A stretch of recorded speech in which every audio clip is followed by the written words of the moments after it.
This was a game where Illinois just didn't come out and compete the way that they should have. They did not, and Brad Underwood talked about it. They weren't very good. They didn't make shots. That's part of it, and I think it affected them on the other end of the floor, where they allowed that to hurt them. Now they made twos. They were 22 of 30 from 2-point range, but they have to do a better job of guarding in space.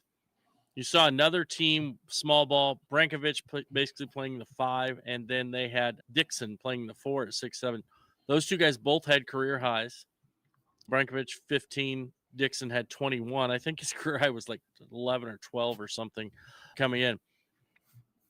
They just basically attacked the Illini bigs. The big men did not guard well, whether it's Merkovic, whether it's Sitch or Ivasic. Those three guys really struggled to defend in space. And it wasn't just about like guarding the ball. It was all the screens, the ghost screens, the actions where they were cutting off that. They really struggled to guard that. And I think that's a concern. And I think they wanted them to have to guard in space because the reality. Now, here's the thing.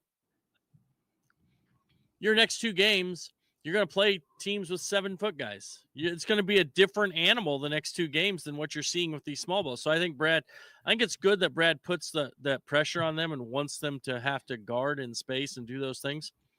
But they have to get better. And I thought Petrovic offensively changed the game for Illinois. He was fantastic on offense, but he doesn't really defensively. He's obviously not a defensive stopper. And you get really small in the backcourt when you have him and Boswell and Wagler as your three guards there.